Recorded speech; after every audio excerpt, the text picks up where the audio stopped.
اشرف الانبیاء محمد مصطفیٰ صلوات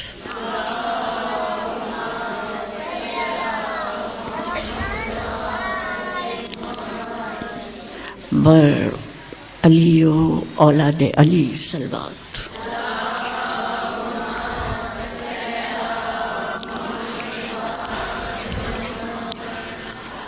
اعوذ باللہ من الشیطان الرجیم بسم اللہ الرحمن الرحیم الحمدللہ رب العالمین والصلاة والسلام علی اشرف الانبیاء والمرسلین سید الاولین والآخرین رحمت للعالمین شفیع المذنبین سیدنا و مولانا ابوالقاسم محمد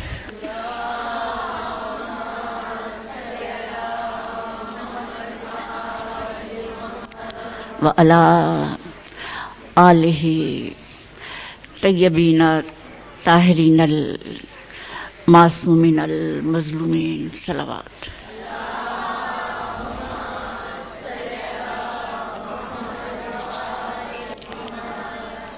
خواتین گرامی، جناب سید الساجدین کی عظیم دعائے مکارم الاخلاق پر آج 9ویں مجلس اپنی شہزادی کی خدمت اقدس میں پیش کر رہی ہوں، اور شروع کروں گی کلام پاک کی ایک آیت کے ترجمے سے۔ فرمایا خداوند عالم نے، اے ایمان والو، اے ایمان والو، اللہ کا ذکر کرو، اللہ کا ذکر کرو، بہت زیادہ ذکر، اور صبح و شام اس کی تسبیح کیا کرو۔ صلوات فرماؤ۔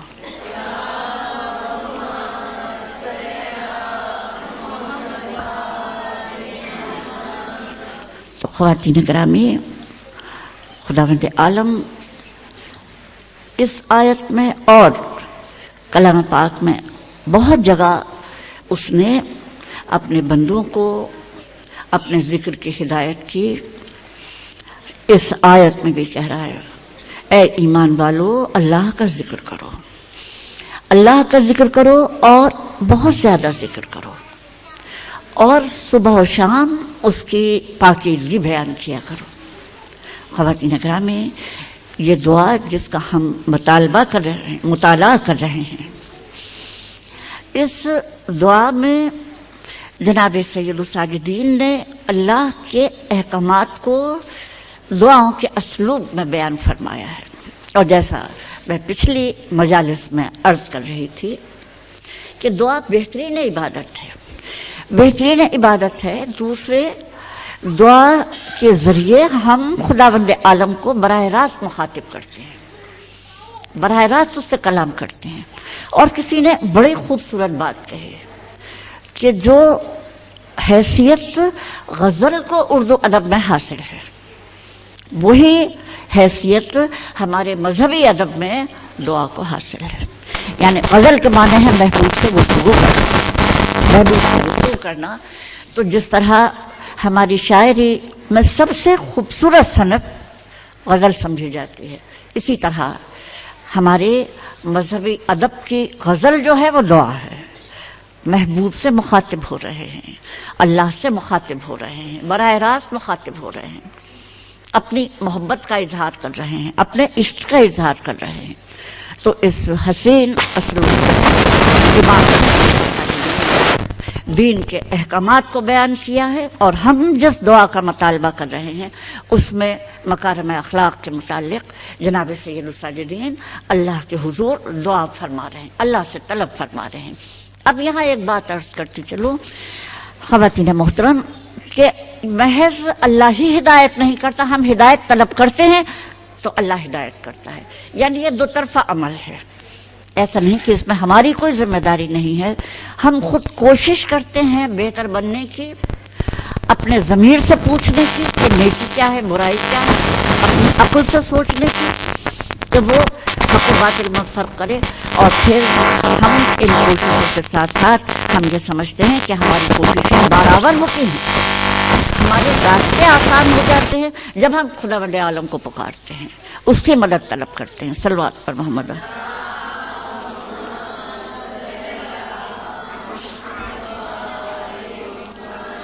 تو ہم نے خداوند عالم کے جس حکم سے اپنی بات شروع کی ہے کہ خداوند عالم ہمیں ذکر کی ہدایت کر رہا ہے، اسی مفہوم کو، ذکر کے طلب کو جناب سید الساجدین اس طرح دعا کے پیرائے میں بیان کر رہے ہیں کہ خداوندہ بیجا خواہشات، بدگمانی اور حسد کے جو جذبات شیطان میرے دل میں ڈال دے، شیطان میرے دل میں ڈال دے، اس سے اپنی عظمت کی یاد، اپنی قدرت میں تفکر اور دشمن کے مقابلے میں تدبیر و چارہ سازی کے تصورات سے بدل دے۔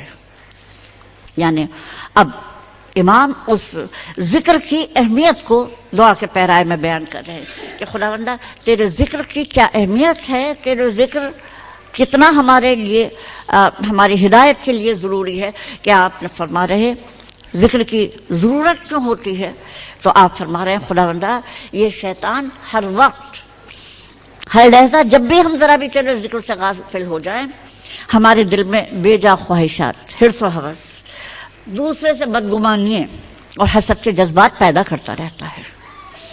تو پس خداوند عالم ہمیں یہ توفیق دے یا ہم پر یہ کرم کر کہ یہ جو شیطان ہمارے دل میں وسوسے ڈالتا ہے، شیطان جو ہمارے دل میں یہ حوث کے، حسد کے یہ جذبات پیدا کرتا رہتا ہے، اس سے تو بدل دے، اس بات سے کہ ہم تیری عظمت کا ذکر کریں، تیری قدرت میں تفکر کریں، اور دشمن کے خلاف تدبیر اور چارہ سازی کے تصورات سے تو ان شیطانی وسوسوں کو بدل دے۔ صلوات۔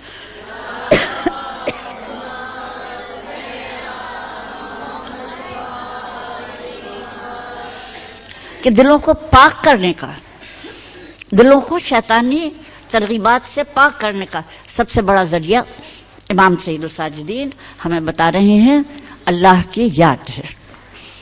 ذکر یاد کو کہتے ہیں، اور اللہ کی یاد کے ساتھ ساتھ آپ نے ایک بات کی طرف اور اشارہ کیا، اللہ کی یاد اور اس کی قدرت میں تفکر، یعنی یہ فکر اور ذکر یہ دونوں جو ہیں یہ ساتھ ساتھ ہوتے ہیں، یعنی اللہ کی قدرت میں، امر خداوندی میں تفکر کرنا، اور تفکر کے ساتھ ساتھ تذکر کرنا۔ تذکر کے معنی یہ ہوتے ہیں ہم کسی بات کو یاد کریں، کسی بھولی ہوئی بات کو یاد کریں، اور اس میں ان دونوں چیزوں میں کیا تعلق ہے، تفکر میں اور تذکر میں، ہماری فکر میں اور اللہ کی یاد میں، کہ اگر ہم فکر کرتے ہیں تو اللہ کے ذکر تک پہنچتے ہیں، اور اگر ہم اللہ کا ذکر کرتے ہیں تو ہماری ذہن اور ہماری عقل خود بخود فکر کرنے پر مجبور ہو جاتی ہے۔ صلوات پر محمد والے۔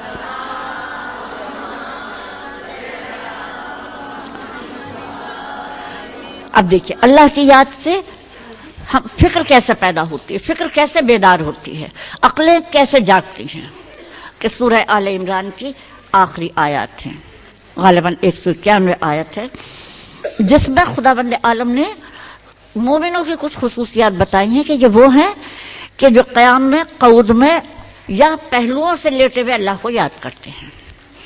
یعنی پہلوؤں سے لیٹے ہوئے کا کیا مطلب کہ دیکھیے ہماری جسم کی مختلف کیفیات ہوتی ہیں، کبھی ہم کھڑے ہوتے ہیں، کبھی بیٹھے ہوتے ہیں، کبھی لیٹے ہوتے ہیں۔ اب ان تین باتوں کا ذکر کر کے کہ قیام میں، قعود میں اور کروٹوں سے لیٹے ہوئے اللہ کو یاد کرتے ہیں، اس کا مطلب یہ ہے تم جس کیفیت میں بھی ہو اللہ کو یاد کرتے رہو، تم جو کچھ بھی کر رہے ہو خدا کو یاد کرتے رہو، خدا کے وجود کا احساس رکھو۔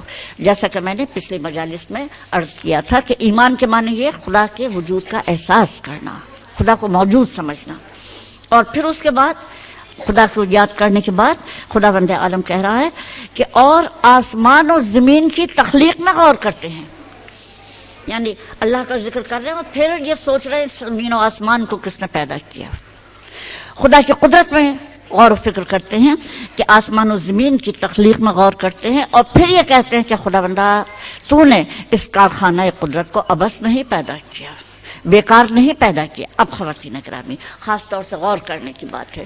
خداوند عالم بہرحال جیسی تیسی ہم لوگوں کو بھی ذکر کرنے کی توفیق عطا کرتا ہے. تو اللہ کا جب ہم ذکر کریں تو اس کے بعد کیا یہ لازمی بات ہونی چاہیے, ہماری عبادت کا تقاضا یہ ہونا چاہیے, ہماری عبادت کی روح یہ ہونی چاہیے کہ ہم پھر یہ غور و فکر کریں کہ خداوندہ یہ زمین و آسمان, یہ کارخانہ قدرت کیسا تو نے حیرت انگیز پیدا کیا ہے. زمین و آسمان کی تخلیق میں کس نے زمین کو بچھایا, کس نے آسمان کو پیدا کیا, اور پھر ہم یہ کہیں پالنے والے یہ کارخانہ قدرت تو نے ابس نہیں پیدا کیا بلکہ ایک مقصد سے پیدا کیا ہے. تو اب دیکھیے کہ ہم نے اس کے ذکر سے شروع کیا, ہم قیام میں ہوں یا قعود میں ہوں یا کروٹوں سے لیٹے اسے یاد کر رہے ہیں, اور پھر اس کے بعد ہماری عقل خود بخود جاگنا شروع ہوتی ہے, ہمیں بیداری پیدا ہونے شروع ہوتی ہے, ہم تفکر کی طرف مائل ہوتے ہیں کہ یہ عظیم کارخانہ قدرت یہ کہاں سے آیا, اور پھر ہم خداوند عالم سے کہتے ہیں پالنے والے تو نے یہ ابس پیدا نہیں کیا. تو اب دیکھیے کہ ہم نے شروع کیا تھا اپنا خداوند عالم سے رابطہ اس کے ذکر سے شروع کیا تھا, اور ذکر کا لازمی نتیجہ ہوا کہ ہمارے ذہن فکر کرنے پر مجبور ہوا کہ یہ سارا کارخانہ قدرت کس عظیم ہستی نے پیدا کیا ہے. صلوات پر محمد علیہ.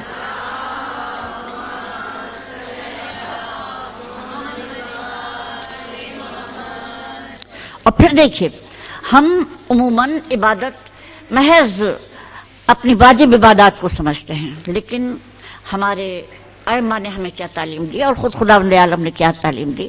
ظاہر ہے کہ ہمارے امام خداوند عالم کی تعلیمات کے نمائندے ہیں, خداوند عالم کی تعلیمات کی تفسیر اور توضیح کرنے والے ہیں تاکہ ہمارے ذہن زیادہ آسانی سے سمجھ سکیں. اب ہمارے امام رضا سے ایک حدیث روایت کی گئی ہے. امام رضا علیہ السلام فرماتے ہیں, دیکھو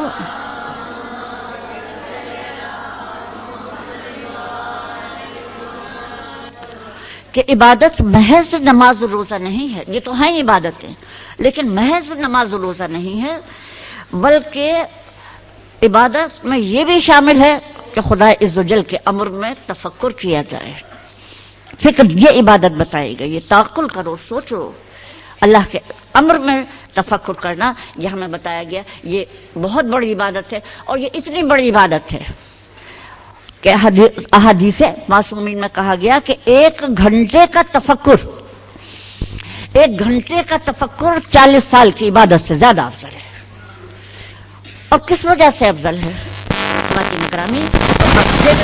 میزان الحکمہ کے حوالے سے ہمارے عالم دین ہیں.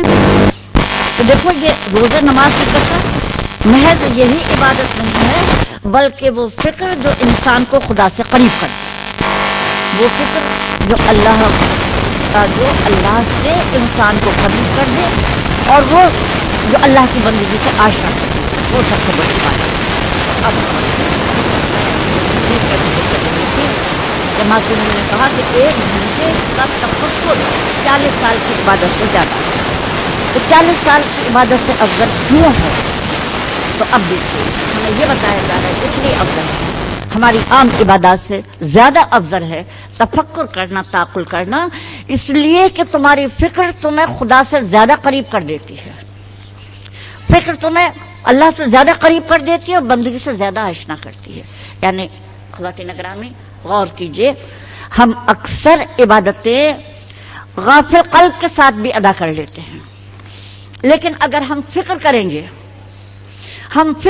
تو ہم خدا کے زیادہ قریب ہوتے چلے جائیں گے, بندگی کے معنی ہماری سمجھ میں آتے چلے جائیں گے. تو یہ تفکر کی اہمیت اس وجہ سے ہے کہ تفکر کے ذریعے خداوند عالم کے قریب انسان براہ راست پہنچنے کی کوشش کرتا ہے. جب ہم فکر کرتے ہیں تو ہمارے ذہن میں خود بخود سوالات پیدا ہوتے ہیں, اور ہمیں یوں معلوم ہوتا ہے کہ ہم خداوند عالم کے امر کو زیادہ بہتر طور پر سمجھنے لگیں. صلوات پر محمد علیہ.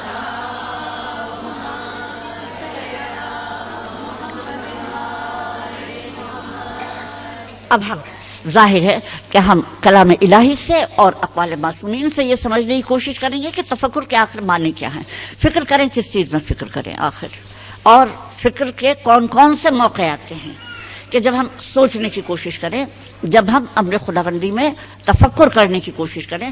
تو اب دیکھیے ظاہر کلام پاک میں بے شمار مثالیں ہیں, میں محض وقت کی تنگی کے پیش نظر ایک مثال پیش کروں گی. تفکر کے سلسلے میں سب سے پہلی بات یہ بتائی کہ اس مخلوق کو کارخانہ قدرت کے متعلق غور کرو، زمین و آسمان کی خلقت کے متعلق، رات و دن کے آنے جانے کے متعلق، اس کے متعلق غور کرو. یہ جتنی بھی ہمارے موجودات ہیں ان میں غور کرنا. اور پھر ان میں غور کرنے کی کیا اہمیت بتائی گئی کہ دیکھو اللہ کو ہم براہ راست آنکھوں سے نہیں دیکھ سکتے، براہ راست حواسوں سے نہیں پا سکتے، اللہ کو اس کی نشانیوں کے ذریعے سمجھتے ہیں. اور نشانیوں کو آیات الہی کہا گیا ہے کہ دیکھو کچھ آیات الہی خداوند عالم نے تمہارے سامنے پیش کی ہیں. بہت ساری آیات الہی تمہارے چاروں طرف پھیلی ہوئی ہیں. جتنا تم ان آیات الہی میں تفکر کرو گے اتنا ہی اپنے آپ کو خداوند عالم سے زیادہ قریب محسوس کرو گے، اتنا ہی خداوند عالم کی معرفت تمہارے قلب میں زیادہ ہوتی چلی جائے گی. تو اب دیکھیے تفکر کی بات آئی تھی کہ تفکر کس چیز میں کریں. تو پہلا جو موقع تفکر کا آیا کہ یہ موجودات چاروں طرف پھیلی ہوئی کائنات یہ آیت الہی ہے. اب دیکھیے ہم آیت الہی محض کلام پاک کی آیات کو سمجھتے ہیں. ٹھیک ہے، خداوند عالم نے ایک اپنی کتاب ہمیں عطا کی، آیات الہی ہیں جس میں، اور اس کے علاوہ آیات الہی چاروں طرف پھیلاتی ہیں. تو اب آیات الہی کے سلسلے میں جیسا میں عرض کر رہی تھی کہ یہ کارخانہ قدرت، یہ مادی کائنات یہ اللہ کی نشانی ہے، یہ اللہ کی آیت ہے. اور تقریباً 8واں حصہ قرآن کا اگر ہم ظاہر ہے کہ اسے ترجمے کے ساتھ ہی پڑھیں، محض ترجمے کے ساتھ ہی پڑھیں، تو ہم یہ دیکھیں گے کہ تقریباً 8واں حصہ کلام پاک کا ان آیات پر مشتمل ہے جس میں خداوند عالم اور خدا کے انبیاء اس کی وجود کی دلیل کے طور پر اس کارخانہ قدرت کو بیان کر رہے ہیں. زمین اور آسمان کو، چاند کو، ستاروں کو، اور سمندروں کو، سمندروں میں جو کشتیاں چلتی ہیں ان کو، یہ سب آیت الہی ہیں اگر ہم غور کریں اور اگر ہمارے دل کی آنکھیں کھلی ہوئی ہوں. اچھا، میں ایک مثال جیسا میں نے عرض کیا تھا تو خداوند عالم کہہ رہا ہے دیکھو اللہ وہ ہے کہ جو آسمان سے پانی برساتا ہے، آسمان سے اس نے پانی برسایا جس سے تم اپنی پیاس بجھاتے ہو. خواتین گرامی، چھوٹی چھوٹی سی مادی چیز بھی اگر ہم اس کے اسرار و رموز میں غور کرنا شروع ہو جائیں تو اللہ کی صنعت کے بے شمار ہمیں نشانیاں ملتی چلی جائیں گی. تو اب خداوند عالم کہہ رہا ہے دیکھو اللہ وہ ہے جس نے آسمان سے پانی برسایا. اب دیکھیں پانی برستا ہے، ہم غور ہی نہیں کرتے اس طرح، ہم تفکر ہی نہیں کرتے اس طرح. جو خداوند عالم کی زبان میں اور کلام الہی میں آ کے ہمیں یہ بتایا جا رہا ہے کہ یہ آیت الہی، یہ آسمان سے جو پانی برس رہا ہے یہ اللہ کی نشانی ہے کہ اللہ وہ ہے جس نے آسمان سے پانی برسایا جس سے تم اپنی پیاس بجھاتے ہو، اور جس سے سبزہ پیدا ہوتا ہے، جس سے سبزہ پیدا ہوتا ہے، جس سے تم اپنے مویشیوں کو پالتے ہو. اور پھر کہا کہ اسی پانی سے کھیتیاں پیدا ہوتی ہیں، زیتون، خرما اور انگور کی کھیتیاں کے باغ پیدا ہوتے ہیں. اور پھر اس کے بعد کہا اور ان چیزوں میں جو ہم ہر وقت دیکھتے رہتے ہیں، پانی کو بھی برستا دیکھتے ہیں، کھیتیوں کو بھی پیدا ہوتے دیکھتے ہیں، اور کبھی نہیں سوچتے کہ یہ بیج جو زمین میں پڑے ہیں ان کو درخت کون بناتا ہے، یہ کس طرح زمین کا سینہ پھاڑ کے پودے بن جاتے ہیں. کہ یہ جو باغات ہیں مختلف پھلوں کے، یہ جو کھیتیاں ہیں، ان کے لیے خداوند عالم نے کہا دیکھو یہ فکر کرنے والوں کے لیے اللہ کی آیات ہے. صلوات بر محمد علیہ. ارے اللہ کی آیات کا ذکر کر رہی ہوں خواتین گرامی، اللہ کی قدرت پر درود بھیجیے. ہاں، جنہوں نے ہمارے ظاہر آنکھوں کو بصیرت عطا کی کہ ہمیں اس کائنات میں آیات الہی نظر آئیں. تو اب خداوند عالم کہہ رہا ہے اس میں ہر فکر کرنے والے کے لیے ہماری آیات ہیں. پھر کہا رات دن، شمس و قمر، نجوم جو ہم نے تمہارے لیے مسخر کر دیے، اس میں صاحبان عقل کے لیے اللہ کی نشانیاں ہیں، صاحبان عقل کے لیے اللہ کی نشانیاں ہیں. تو اب دیکھیے، اب بات شروع ہوئی تھی فکر سے، پھر بات تفکر سے تعقل پہ آئی، اور پھر اس کے بعد خداوند عالم یہ کہہ رہا ہے کہ دیکھو یہ رنگ برنگی چیزیں جو ہم زمین سے پیدا کرتے ہیں، یہ رنگ برنگی چیزیں جو ہم زمین سے پیدا کرتے ہیں، ان میں ہر ذکر کرنے والے کے لیے اللہ کی آیات ہیں. تو اب خواتین گرامی غور کی طالب ہوں، توجہ کی طالب ہوں کہ خداوند عالم آپ سے غور و فکر کی دعوت دے رہا ہے کہ دیکھو ہم نے پانی برسایا، وہاں سے بات شروع کی خداوند عالم نے. پہلے کہا فکر کرنے والوں کے لیے اللہ کی آیات ہیں، تفکر کرنے والوں کے لیے، پھر کہا تعقل کرنے والوں کے لیے اللہ کی آیات ہیں، پھر کہا تذکر کرنے والوں کے لیے اللہ کی آیات ہیں، جو اللہ کا ذکر کرنے والے ان کے لیے اللہ کی نشانیاں ہیں۔ پھر خداوند عالم نے کہا کہ اور دیکھو ہم نے تمہارے لیے سمندروں کو مسخر کر دیا جس میں تاکہ تم تازہ گوشت نکالو، زینت کا سامان حاصل کرو، اور تم ان کشتیوں کو دیکھتے ہو، تم ان کشتیوں کو دیکھتے ہو جو سمندروں کا سینہ چیر کر چلتی ہیں، تاکہ تم اللہ کا فضل تلاش کرو، شکر ادا کرو اس کا۔ تو اب خواتین گرامی، اللہ نے جس طرح ہمارے لیے رزق پیدا کیا اس مادی کائنات میں، خداوند عالم نے کہا یہ اللہ کی آیت نہیں تو کیا ہے، یہ اللہ کی نشانی نہیں تو کیا ہے، اللہ کے علاوہ یہ کارخانہ قدرت اور اس کا عظیم نظام، اس کا توازن، اس کا باہمی رابطہ، ظاہر ہے خداوند عالم کے علاوہ کون اسے تخلیق کرنے والا ہے۔ تو اب دیکھیے، اب اللہ کا شکر ادا کریں کہ ہم خداوند عالم کو تلاش کرتے ہیں، لیکن کہاں تلاش کرتے ہیں؟ خداوند عالم کی نشانی تو چاروں طرف پھیلی ہوئی ہیں۔ صلوات بر محمد والو۔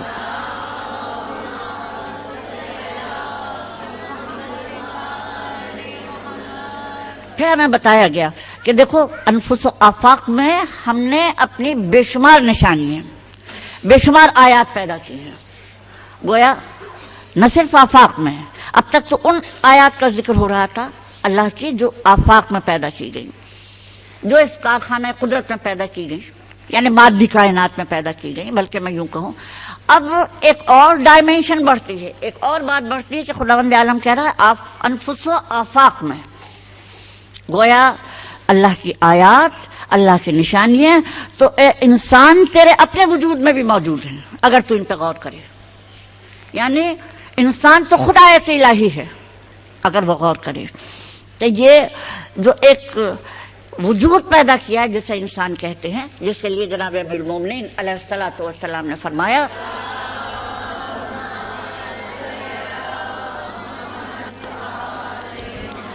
کہ ایک عالم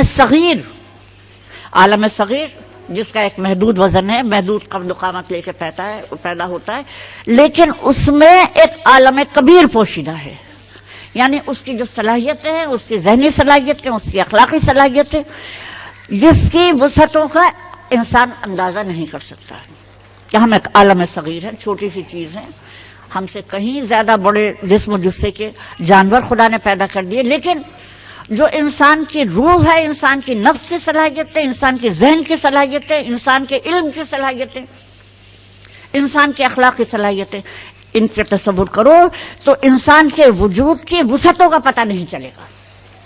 تو جیسا جناب امیر المومنین نے فرمایا تھا کہ یہ انسان ایک عالم صغیر ہے، لیکن اس میں ایک عالم کبیر پوشیدہ ہے۔ اور پھر خداوند عالم نے کہا اپنے وجود پر غور کرو، تمہارے وجود میں خداوند عالم کی کتنی آیات ہیں۔ صلوات بر محمد علیہ۔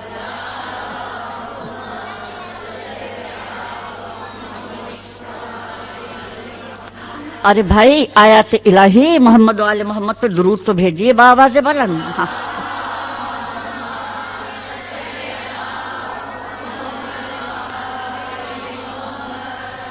دیکھیے نا کہ اگر ہم فکر کریں تو ہم خود آیت الہی ہیں۔ یہ فکر کی صلاحیت بھی خداوند عالم نے ہمیں عطا کی کہ دیکھو فکر کرو اپنے وجود میں، تو تم جتنا اپنے وجود میں فکر کرو گے انسان کس طرح پیدا ہوتا ہے، یہ انسان کی ولادت، اس سے بڑا اور معجزہ کون سا ہوتا ہے۔ ہم ادھر معجزے تلاش کرتے ہیں، خواتین گرامی جو معجزہ ہم خود ایکسپیرینس کرتے ہیں اس سے بڑا معجزہ کوئی نہیں، ہمارے اپنے وجود سے بڑا معجزہ کوئی نہیں۔ تو خداوند عالم کا کتنا بڑا احسان ہے کہ اس نے ہمیں پیدا کیا اور ہمیں ایسا تفکر دیا، ایسا عقل دی ہمیں کہ ہمیں اس عقل کے ذریعے اپنے وجود میں آیات الہی نظر آنے لگتی ہیں۔ صلوات پر محمد علیہ۔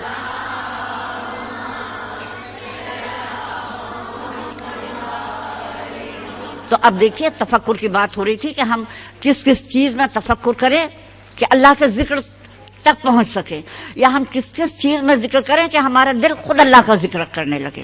تو اب پہلی بات کہ مادی کائنات، یہ زمین و آسمان، دوسری بات خود ہمارا اپنا نفس کہ ہم آیت الہی ہیں، تیسری بات خیر و شر میں تفکر کرنا، خیر و شر میں کہ کیا اچھائی ہے کیا برائی.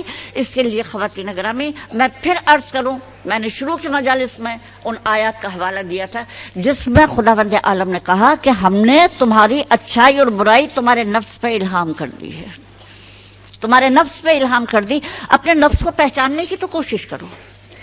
اور نفس کو پہچاننے کا مطلب یہ کہ یہ نفس تو خداوند عالم نے پاک و پاکیزہ پیدا کیا، لیکن تم نے جو اسے زنگ آلود کر دیا ہوا و حوث کے ذریعے، غفلت کے ذریعے، اور بھول گئے تم اپنے آپ کو، بھول گئے تم اپنے آپ کو.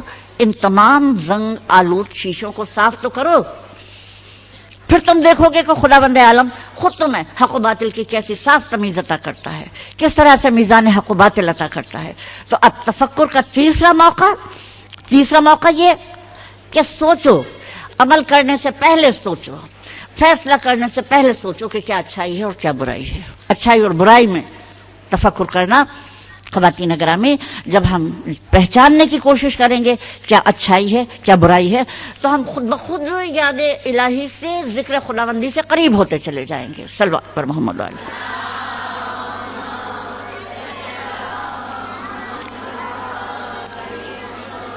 اور خواتین گرامی، ہم صلوات پر محمد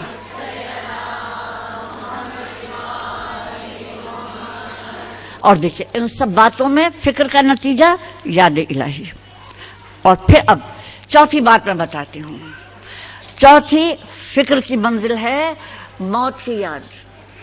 یہ تو سوچو جا کہاں رہے ہو، ترقی کی یہ لے لیں وہ کر لیں وہ کر لیں، یہ تو ہر وقت منصوبے بنا رہے ہو. یہ بتاؤ جانا کہاں ہے.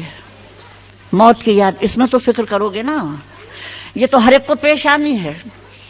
دیکھتے نہیں کہ آج کوئی ادھر سے اٹھ کے چلا گیا، کوئی ادھر سے اٹھ کے چلا گیا، محفلیں اجڑتی چلی جاتی ہیں، نئے آتے چلے جاتے ہیں، اور تمہیں بھی اسی راستے سے گزرنا ہے.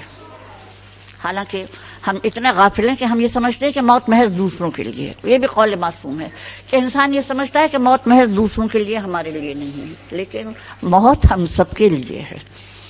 تو اس میں غور کرو، اس میں غور کرو، تم خود خدا کے قریب آتے چلے جاؤ گے. جتنا اپنے انجام میں غور کرو گے خدا کے قریب آتے چلے جاؤ گے. اور پھر دیکھیے یہ جو حقیقت ہے فنا کی، یہ ہمارے لیے کوئی سزا نہیں ہے، بلکہ ہمیں یہ بتایا گیا کہ دیکھو یہ موت کی یاد جو ہے یہ غفلت کی بے قنی کرتی ہے.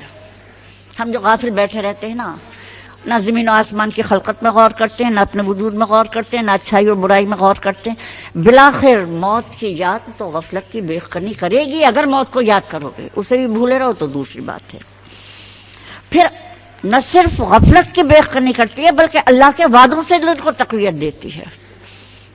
یعنی ہمیں اس بات کا احساس دلاتی ہے کہ نہیں، یہ جس گزرگاہ سے، جس منزل سے ہمیں گزرنا ہے، یہ فنا کی منزل نہیں ہے، بلکہ خداوند عالم نے ہمارے لیے ایک اور زندگی مقرر کی ہے جو صاحبان ایمان کے لیے اس سے کہیں زیادہ بہتر ہوگی. تو غرض اللہ کے وعدوں سے دل کو تقویت ہوتی ہے. وہ ہمارا دل جو کمزور ہوتا ہے، ڈرتا ہوا ہوتا ہے، وہ پھر سے قوی ہو جاتا ہے کہ نہیں، خدا نے ایسے راستے پیدا کیے ہیں جن کے ذریعے ہم اس کی ابدی نعمتوں تک پہنچ سکتے ہیں. پھر کا طبیعت کو رقیق اور نرم بناتی ہے. یہ جو سخت دلی آ جاتی ہے انسان میں جب موت کو یاد کرتا ہے، اللہ کو یاد کرتا ہے، تو اس کے دل میں خود بخود نرمی پیدا ہونے لگتی ہے.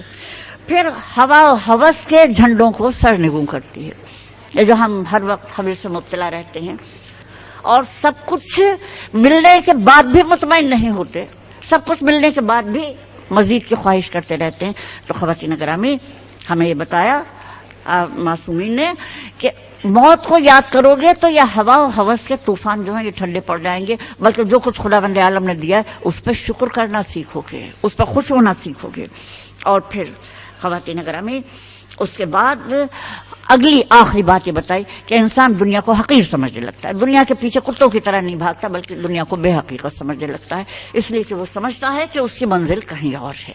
تو اب خواتین گرامی، غور کی بات ہے کہ ہم جتنا بھی فکر کرتے چلے جائیں اس کائنات میں، اپنے نفس میں، اچھائی اور برائی کے معیار میں، اور اپنے انجام. اب دیکھیے، میں مختصراً میں جانتی ہوں وقت تنگ ہو رہا ہے، لیکن جناب امیر المومنین کے اقوال کچھ ذہن میں آتے ہیں، وہ سناتی چلوں کہ آپ نے امام حسن کو جو وصیت نامہ لکھا ہے، سوچنے کی بات ہے جناب امیر المومنین لکھ رہے ہیں وصیت نامہ اور امام حسن کو لکھ رہے ہیں. آپ نے فرمایا فرزند دل کو معزت سے زندہ کر، دل کو بیدار کرنے کی کوشش کر، معزت سے زندہ کر، زہد سے مار، یقین سے طاقت دے اور فانی ہونے کا اس سے اقرار لے، فانی ہونے کا اس سے اقرار لے. اب دیکھیے ایک طرف تفکر کی طرف، دوسری طرف تذکر کی طرف. جناب امیر المومنین اپنے فرزند کو متوجہ فرما رہے ہیں اور پھر آپ نے فرمایا بچھڑ جانے والوں کی کہانیاں اسے سنا، زمانے کی نیرنگیوں سے اسے ڈرا، گزرے ہوئوں کی تباہی سے عبرت حاصل کر، ان کی اجڑی ہوئی بستیوں میں جا، ان کی عمارتوں کے کھنڈر دے اور پھر اپنے دل سے سوال کر، اپنے دل سے سوال کر انہوں نے کیا کیا، کہاں چلے گئے، کدھر رخصت ہو گئے، کہاں آباد ہوئے. معلوم ہوگا کہ وہ اپنے دوست احباب سے جدا ہو کر ویرانوں میں جا بسے. اور پھر خواتین گرامی جو حاصل ہے جملہ اس ساری گفتگو کا، آپ نے فرمایا اور ان قریب تو بھی انہیں جیسا ہو جائے گا. صلوات پر محمد وعلی محمد.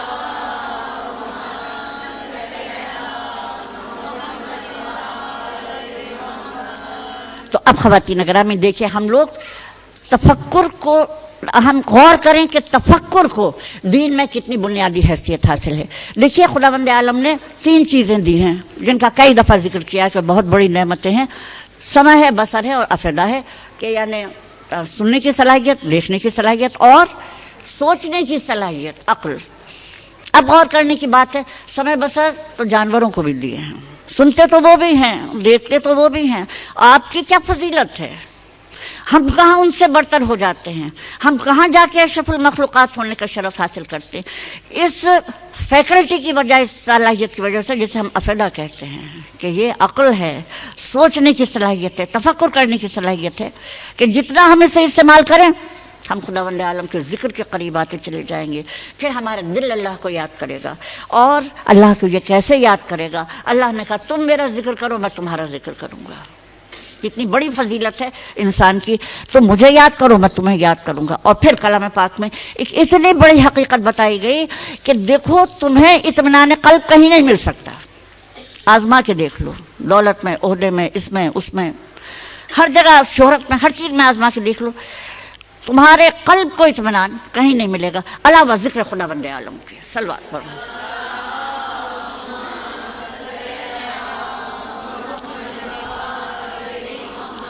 کہ قلب کو اطمینان محض ذکر خداوند عالم میں ملتا ہے. اور پھر ذکر کی فضیلت کہ تم میرا ذکر کرو میں تمہارا ذکر کروں گا. اور دیکھیے اللہ کیسے ذکر کرتا ہے، ہم کیسے ذکر کرتے ہیں. اللہ کا ذکر کرنا انسان پہ عطا ہی عطا ہے اور بندے کا ذکر کرنا اس کا طلب ہی طلب ہے. کہ اب دیکھیے میں نکات بیان کرنا چاہوں گی کہ خداوند عالم نے کہا تم اطاعت سے مجھے یاد کرو، تم اطاعت سے مجھے یاد کرو، میں رحمت سے تمہیں یاد کروں گا. صلوات بر محمد عالم.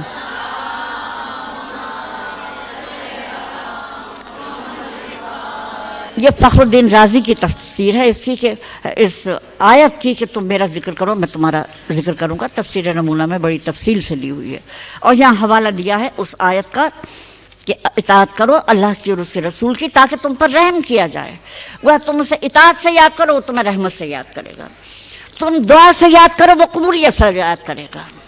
اور یہاں اس آیت کا حوالہ دیا گیا کہ تم دعا کرو ہم قبول کرنے والے ہیں، کہ تم اسے دعا سے یاد کرو وہ قبولیت سے یاد کرے گا. تم شکر نعمت سے یاد کرو، شکر نعمت سے یاد کرو اور وہ نعمتوں میں اضافے سے تمہیں یاد کرے گا. حوالہ دیا گیا اس آیت کا کہ جو اللہ کا شکر کرنے والے ہیں ہم ان کی نعمتوں میں اضافہ کرتے چلے جاتے ہیں. پھر یہ کہا تم مجھے دنیا میں یاد کرو میں تمہیں آخرت میں یاد کروں گا. پھر کہا تم مجھے خلوت میں یاد کرو میں اجتماعات میں یاد کروں گا، میں محفلوں میں تمہیں یاد کروں گا. اور محفلوں کے سلسلے میں کس بات کا حوالہ دیا گیا کہ جب بندہ تنہائیوں میں بھی اسے یاد کرتا ہے تو وہ فرشتوں کی محفل میں اس کا ذکر کرتا ہے کہ تم تنہائیوں میں یاد کرو میں تمہیں محفلوں میں یاد کروں گا. پھر کہا گیا تم نعمتوں کی فراوانیوں میں یاد کرو. ہم تو سب زیادہ بھلاتے اللہ کو اسی وقت جب وہ بہت کچھ دیتا ہے. تم نعمت کی فراوانیوں میں یاد کرو میں تمہیں سختیوں میں یاد رکھوں گا. اور دیکھیے اس میں جناب امام رضا علیہ الصلوۃ والسلام کا قول ہے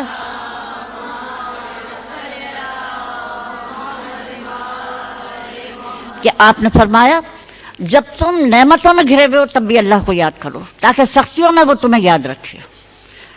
کہ تم نعمت کی فراوانیوں میں مجھے یاد کرو، میں سختیوں میں تمہیں یاد کروں گا. تم عبادت کے ذریعے مجھے یاد کرو، میں مدد کے ذریعے تمہیں یاد کروں گا. ایاک نعبد و ایاک نستعین.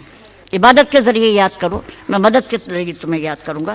تم مجاہدے اور کوشش سے مجھے یاد کرو، میں ہدایت سے تمہیں یاد رکھوں گا. اس آیت کی طرف اشارہ کیا گیا کہ جو ہمارے راستے میں مجاہدہ اور کوشش کرتے ہیں ہم ان کی ہدایت کے راستوں کی طرف رہنمائی. اسے ربوبیت سے یاد کرو، اس کی ربوبیت کو یاد کرو، وہ تمہیں رحمت سے یاد رکھے گا. ظاہر ہے جو ہم کہتے ہیں الحمدللہ رب العالمین تو اس کے بعد کیا ہوتا ہے رحمان الرحیم. ہم نے اس کی ربوبیت سے پکارا اور اس نے کہا میں رحمان ہوں اور رحیم ہوں. صلوات بر محمد والے.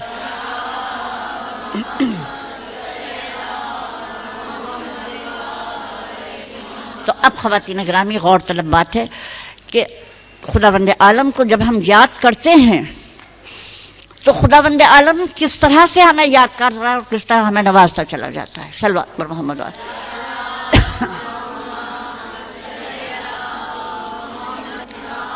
اور پھر بڑی اہم بات ذکر خدا میں رکاوٹیں کیا ہوتی ہیں. تو پھر ہم سے کہا گیا اے ایمان والو دیکھو تمہارے مال اور اولاد تمہیں یاد خدا سے غافل نہ کرتے ہیں. یہ مال اور اولاد جو ہے یہ ہمیں ذکر خدا سے غافل کرتے ہیں. اور خواتین کرام یہاں آ کے ہم سوچتے ہیں کہ مال اور اولاد کے لیے ایک طرف یہ کہا گیا ذکر خدا سے غافل کرتے ہیں اور ایک طرف مال اور اولاد کے لیے یہ بتایا کہ یہ اللہ کی رضا حاصل کرنے کا ذریعہ ہی بن جاتے ہیں. اگر مال کو راہ خدا میں خرچ کیا جائے، اگر اولاد کو ایسی تربیت کی جائے کہ وہ ایمان کے راستے پہ چلنے والے ہوں خواتین گرامی، تو یہ مال اور اولاد ہی ہمارے لیے اللہ کی رحمتوں کے راستے کھول دیتے ہیں. صلوات بر محمد والے.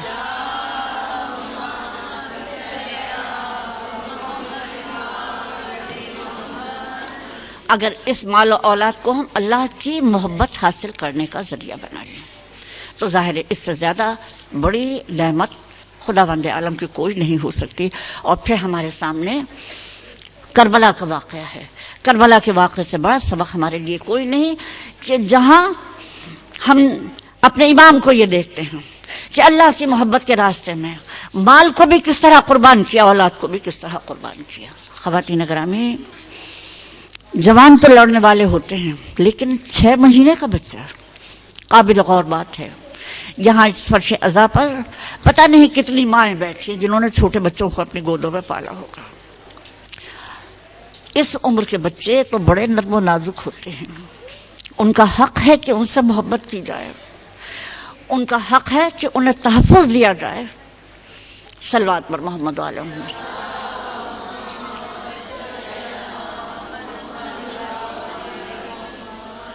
لیکن اس مظلوم کا کیا کہوں، اس مظلوم کا کیا کہوں کہ جس کے خیمے میں بڑے ہی پیاسے نہیں تھے. توجہ کی طالب ہوں خواتین گرامی، توجہ کی طالب ہوں. صلوات پر محمد والے. ہاں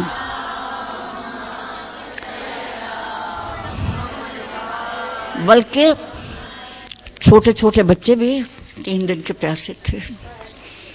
سکینہ بھی پیاسی تھی، رقیہ بھی پیاسی تھی، علی اصغر بھی پیاسے تھے. اور امام کا آخری مجاہد، امام کا آخری قوت، دیکھیے کس طرح سے اللہ کی راہ میں 6 مہینے کے بچے بھی انسان کی طاقت بن جاتے ہیں. اور جب کوئی چاروں طرف نہیں تو امام علیہ الصلوۃ والسلام آواز استغاثہ بلند کرتے ہیں. ہے کوئی جو ہماری مدد کو پہنچے، ہے کوئی جو ہماری فریاد کو سنے. اور پھر امام کی استغاثے کی آواز میدان میں بلند ہوئی اور خیمے سے گریہ ازاری کا شور ہوا. مولا خیمے میں پہنچے اور بیویوں نے کہا جس وقت سے آپ نے مدد کے لیے پکارا ہے علی بن الحسین بار بار بستر بیماری سے کھڑے ہو جاتے ہیں، کھڑے ہونے کی کوشش کرتے ہیں اور علی اصغر بار بار اپنے آپ کو جھولے سے گرا دیتے. اور میرا مظلوم ماں جس کی مدد کے لیے یا ایک بیمار آ رہا ہے یا ایک 6 مہینے کا بچہ بار بار اپنے آپ کو جھولے سے گرا دیتا ہے. بی بی ام رباب نے فرمایا مولا پیاس سے بے قرار ہے. امام نے بچے کو گود میں لیا. اب تاریخیں لکھتی ہیں کہ امام نے سوچا کہ شاید بچے کو دیکھ کر لوگ اس کو پانی پلاتے ہیں، اس لیے کہ فوج عمر ساتھ میں اولاد والے بھی تو ہوں گے. میں نہیں کہہ سکتی میرے مولا پہ اس وقت کیا گزری ہوگی. مرزا دبیر کے مسیح کا سہارا لوں گی، اس لیے کہ نہ میرا تصور وہ سوچ سکتا ہے نہ میری زبان وہ ادا کر سکتی ہے کہ مرزا دبیر فرماتے ہیں کہ ہاتھوں پہ اس کو لے کے چلے شاہ کربلا، ہاتھوں پہ اس کو لے کے چلے شاہ کربلا، اور ساتھ ساتھ گود کو کھولے ہوئے قضا.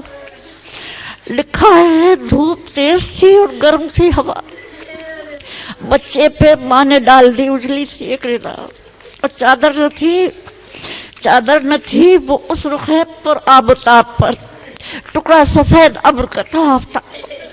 اور ہر گام پہ یہ سوچتے تھے سبت مرتضیٰ لے تو چلا ہوں فوج اردو سے کہوں گا، نہ پانی مانگ آتی ہے مجھ کو نہ التجا، پانی کے واسطے وہ سنے گے میری بھلا، اور پانی کے واسطے نہ سنیں گے اردو میری، پانی کے واسطے نہ سنیں گے اردو میری. بچے کی جان جائے گی اور آبرو میری. اور پہنچے قریب فوج تو گھبرا کے رہ گئے، پہنچے قریب فوج تو گھبرا کے رہ گئے، غیرت سے رنگ فخر شرما کے رہ گئے، چاہا کرے سوال پہ تھلا کے رہ گئے، اور چادر پسر کے چہرے سے سر کا بولے یہ سر جھکا کے کہ یہ ہم کو لائے ہیں، بولے یہ سر جھکا کے کہ یہ ہم کو لائے ہیں اصغر تمہارے پاس طلب لے کے آئے، اگر میں بقول عمر شبر ہوں گناہگار. ارے یہ تو نہیں کسی کے بھی آگے قصوروار، ششماہ بے زبان نبی زادہ شیر خوار، ششماہ بے زبان نبی زادہ شیر خوار. ہم تم سے سب کے ساتھ یہ پیاسا ہے بے قرار، ہم تم سے سب کے ساتھ یہ پیاسا ہے بے قرار. سن ہے جو کم تو پیاس کا صدمہ زیادہ ہے، سن ہے جو کم تو پیاس کا صدمہ زیادہ ہے. مظلوم خود ہے اور یہ مظلوم زیادہ ہے. اور پھر اس کے بعد مرزا دبیر لکھتے ہیں کہ اب پھر ہونٹ بے زبان کے چومے جھکا کے سر، پھر ہونٹ بے زبان کے چومے جھکا کے سر، کہنے لگے کہ کہنا تھا جو کہہ سکا پدر، باقی رہی نہ بات کوئی ہے میرے پسر. سوکھی زبان تم بھی لکھا دو نکال کر، اور سوکھی پھیری زبان جو ہونٹوں پہ اس نورین نے تھرا کے آسمان کو دیکھا اسے. خواتین گرامی، فوج مخالف میں ہلچل ہو گئی، ہلچل سی ہونے لگی، صاحب اولاد مضطرب ہونے لگے. عمر سعد نے کہا حسین کا کلام منقطع کر دو. خواتین گرامی، میں نے کبھی نہیں بتایا کہ حسین کا کلام کیسے منقطع ہوا. بس عاشورے کے اعمال میں ایک عمل ہے، ہم 7 دفعہ آگے آتے ہیں 7 دفعہ پیچھے جاتے ہیں. کس کے عمل کو یاد دلایا جاتا ہے؟ اس کے عمل کو یاد دلایا جاتا ہے جس کی گود میں بچے کی لاش تھی. وہ باپ خیمے میں جانا چاہتا تو یہ سوچتا تھا ماں کیا کہے گی، پھر پیچھے آ جاتے تھے، پھر سوچتے تھے دفن کر دوں گا، خالی ہاتھ جاؤں گا تو ماں کو کیا منہ دکھاؤں گا. تو آگے جاتے ہیں پیچھے جاتے ہیں، میرے جان قربان ہو جائے میرے امام پر کہ جس وقت ہوئی مہر تیرے زخم گلو کی، پورا ہوا شبیر کے حصار کا دفتر. ارے ننھے سے مجاہد علی اصغر